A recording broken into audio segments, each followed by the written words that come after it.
The Panthers just tied up the series against the Oilers, and it's the Panthers who are up next at home in Florida. So, Kasey, just what have you thought about this series so far? This is what you want when you watch the Stanley Cup Finals, and I feel like it's that much more thrilling considering like the Western Conference Finals and the Eastern Conference Finals. They were kind of underwhelming. You know, you didn't get the level of compete and excitement and drama that you typically would want in those conference finals heading into a Stanley Cup.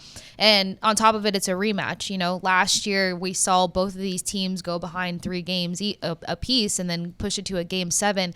Now I like this trade-off of victories, and to do it in such overwhelming fashion is fantastic. I mean, you have an overtime game 1, you have double overtime game 2. You couldn't ask for not only better hockey, but more hockey. And the fact that these teams just have certain moments where they blueprint one another, which is why it's so difficult. So it's truly anyone's game by the end of the night. And it's just been like, this is what you want to watch in a Stanley Cup It's final. been so fun. As fans, we're like, thank you. Yes. They probably don't like it as individual teams. Are like, man, this is taking a lot more time on my body. It's exhausting. But it is fun to watch. It's also exciting when you have a lot of goals being scored in the games. That part I didn't really. Game 1, sure, but I did not expect like another high-scoring game for game 2. Right. It's been fun. And I think one of my favorite plays was Connor McDavid's dangles and then assist in game 2. I don't watch that much hockey consistently, but I saw that and I was like, oh my gosh, that was the filthiest play I've ever seen. It was absolutely wild. So what I'm going to do is I'm going to clip that play. I'm going to send it to you. So when next year in the winter, when you start doing your skating lessons again, yes, I want to see if you can do it. I want to see if Kasey, I think there was like 2 moves in it. No, there was a toe drag in there at some point. I think you can do it though. There was a lot. I mean, look, Connor McDavid moves so quickly, but when he does destructive, foul, filthy plays like that, the whole world slows down. Like everything slows down. It looked so effortless. It did. And to think like he's working off of a rolling puck. It wasn't even like the prettiest puck to be doing all this movement on. And you're just like, this is dumb. This is why this guy is not only a generational talent, but the best in the league. You're giving me a lot to work up to. I think you can do it. Listen, you have time. You definitely have time. Okay. It's going to get warm. You're probably not. Are you still doing the skating right now? I am. Okay, so listen, I'm going to send it over after the show. We'll see if Kasey I tweeted just to put that play on repeat. So just for you, AB. Hey, and if not, I'm sure there are a lot of people in this building at Nesson who can Photoshop and help you like put your face on Our digital team is going to be Our digital team is going to be helping Kasey. But I think what is really interesting to me, at least, is it still feels really weird to see Marchand and in a Panthers uniform and doing really well. And so Panthers, congratulations. You guys are feeling really great about your postseason moves and having him in your repertoire. But yeah, it's been weird, and just two great breakaway goals from him in game 2, which is incredible. But yeah, it's still, I'm like still a little, my brain's a little confused, honestly. I honestly don't. I still don't like it. And as we know, new to the Boston area and grew up in Florida, but I do not root for the Panthers.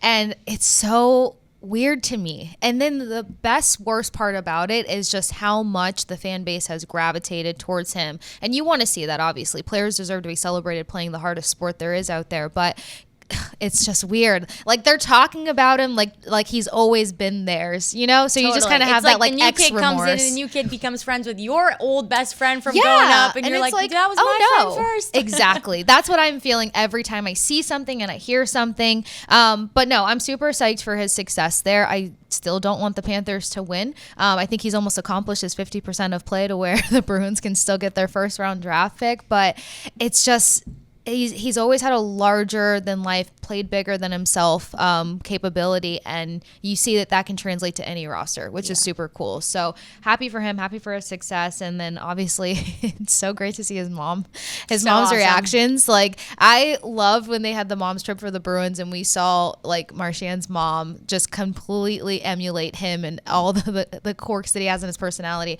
and she's still at it for him in a Panthers sweater. Hey, you need support in all areas, not just from fans, but from your family is super important. And he's really rising to the occasion. I think we have a graphic of this, but Marchand leads all active players in the Stanley Cup Finals in goals, which is absolutely wild. So you know that the Panthers are more than happy about this, and they're definitely saying, what's that TikTok sound? I'm the owner of this house. That's definitely how they feel about Marchand right now. But just looking at Game 3, what are you most excited for, and maybe what are your predictions for the game tonight? Oh, well, I'm most excited First of all, to see if we go into another overtime. Again, these two teams are just kind of going tit for tat when it comes to scoring and capability. There are some question marks when it comes to Ryan Nugent-Hopkins suiting up for the Oilers, and that can be dangerous because the Oilers have had the capability of switching up things with their lines. They've had the capability of having McDavid and Draisaitl on different lines so that both of these guys can be the driving forces to get scoring going. And Nugent-Hopkins has just been spectacular in terms of like he was leading with helping generate rush opportunities. And they're not a big rush team, but it just serves up different looks when you need it. And that's what the Oilers have done so well. They've changed the hand that they have to deliver to their opponent. And I don't think Nugent-Hopkins gets enough credit for that. So hopefully he's a go. If not, it's going to change some things for the Oilers. When on the other flip of the coin, AV, you got the Panthers getting AJ Guerrier back in the lineup. And while he doesn't have like a totality of 5, 10, 15 goals, he has been the sneaky goal scorer when the Panthers get a little flat or need somebody else to deliver a hand in scoring. And more importantly, he's there. He's adding hits, so the Panthers can come in a bit more physical tonight, and that's kind of their key, wear down their opponent. And even though the Oilers go tit for tat on most occasions with that, losing Hyman, who was their leading hit guy, is going to hurt. So it's going to be interesting to see what the dynamic is with a team getting a player back and with a team potentially losing a key asset, and if that's going to change momentum either way. But I want to see if this goes in another overtime. I want to see more McDavid magic. And honestly, we don't talk enough about him unless he's scoring goals. But Leon Draisaitl is literally right up there in the conversation of a magician on the ice. I mean, you have to be superiorly skilled to match tempo with a guy like Connor McDavid and to get a read on a play that he's going to make happen out of nowhere. So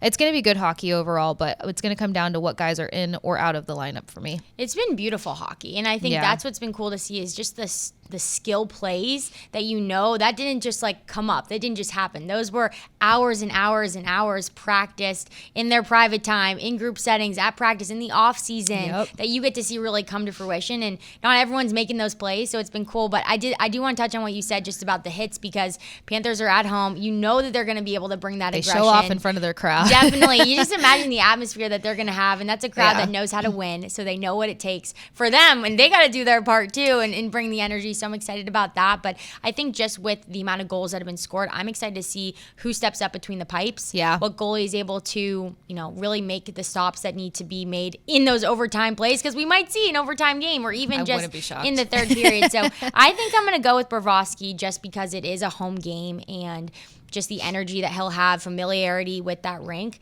if I had to guess. But I'm not sure. I think that's where I'm going to go. I love it, Avi. I love it. It's funny, too, because I remember, of course, I was there covering the Lightning, so I had every reason to just completely, to disregard the Panthers. Right. But their goal song is stupid catchy, and that building vibrates. Like, you're feeling the entire building shake. I don't know what it is. It's some kind of techno-y song, but it's different from a lot of and it's consistent for all the guys. Whereas most of the time you have we had different guys with different scoring songs and stuff. They have one, it's this techno-y, it's very South Florida, but the whole freaking building just shakes. It's annoying and electrifying all in one. So I could see all of that playing into it, and you can tell Bobrovsky feeds off of the home crowd energy, and to think that you won a game 7 on that ice and you're back in a similar position. It might not be game 7, but every game is going to be crucial in this rematch because the Oilers have a lot more to prove in terms of getting this second chance. So I think that is going to play favorably. And again, Guerrier coming back to the lineup, it's going to switch things for them in a momentous way.